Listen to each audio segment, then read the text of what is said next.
ታዲያስ አዲስ ሰላም ጤና ይስጥልን ተመልካቾቻችን እንደምን አምሽታችኋል። ከታዲያስ አዲስ የዕለቱን ዜናዎች ወደ እናንተ የምናደርስበት ሰዓታችን ላይ ተገናኝተናል።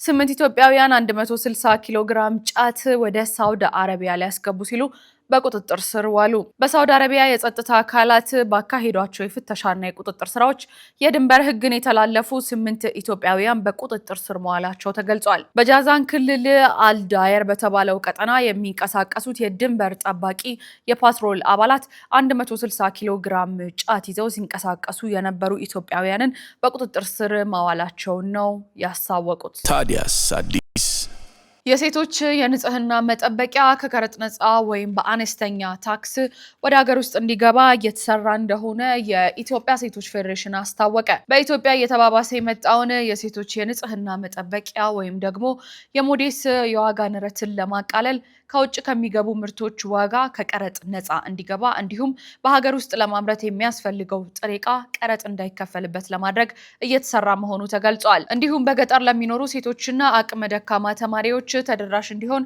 ከሚመለከታቸው አካላት ጋር በመቀናጀት እየተሰራ እንደሆነ የኢትዮጵያ ሴቶች ፌዴሬሽን አስታውቋል።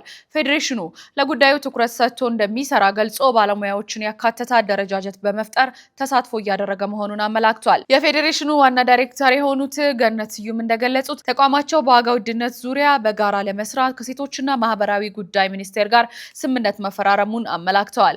በተጨማሪም ከገንዘብ ሚኒስቴር ጋር እየተሰራ እንደሆነም ነው የገለጹት።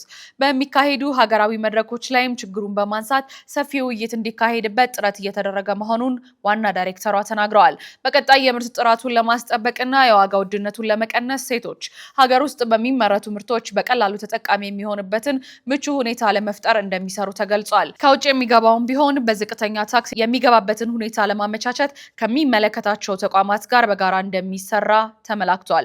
ፌዴሬሽኑ በተለይም ሴት ተማሪዎችና ወጣቶች በንጽህና መጠበቂያ እጦት ምክንያት ከትምህርት ገበታ እንዳይስተጓጎሉ ለማድረግ ከፍተኛ ትኩረት ሰጥቶ እንደሚሰራ ዋና ዳይሬክተሯ አጽንኦት ሰጥተው ነው የተናገሩት። ከውጭ የሚገባ የሴቶች ንጽህና መጠበቂያን ከታክስ ነፃ በማድረግ በዝቅተኛ ዋጋ ተደራሽ እንዲሆን የሚያስችለው እንቅስቃሴ በገንዘብ ሚኒስቴርና በሴቶችና ማህበራዊ ጉዳይ ሚኒስቴር ቀዳሚ አስተባባሪነት ቢጀመርም እስካሁን ድረስ ተግባራዊ አለመደረጉ ይታወቃል። ታዲያስ አዲስ ለማህበረሰቡ ስጋት የሆኑ 4 ዝንጀሮዎች በጥናት ተለይተው በህጋዊ መንገድ መወገዳቸው ተገለጸ። የኢትዮጵያ የዱር እንስሳት ጥበቃ ባለስልጣን የነጭ ሳር ፓርክና በማህበረሰቡ መካከል ልዩነት ባለመኖሩ ምግብን እንዲሁም ውሃ ፍለጋ የሚመጡ የዝንጀሮ መንጋ ለአካባቢው ነዋሪዎች ስጋት መሆናቸውን አስታውቋል።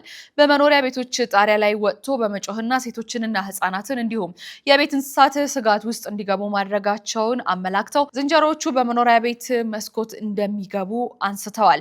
ማህበረሰቡ የሚገለገልባቸው ንብረቶች ላይም ጉዳት ያደርሱ እንደነበር ነው የተገለጸው። ባህሪያቸውን የቀየሩ የማህበረሰቡን የመንቀሳቀስ ህልውና የሚፈታተኑ መኖራቸውንም ባለስልጣኑ ጠቁሟል። የዝንጀሮ ዝርያው የሚኖርበት አካባቢ የሚገኘው ጫካ በተለያዩ ሰው ሰራሽና ተፈጥሯዊ ችግሮች ሳቢያ እየተመናመነ መምጣቱም አንዱ ምክንያት መሆኑ ተጠቁሟል።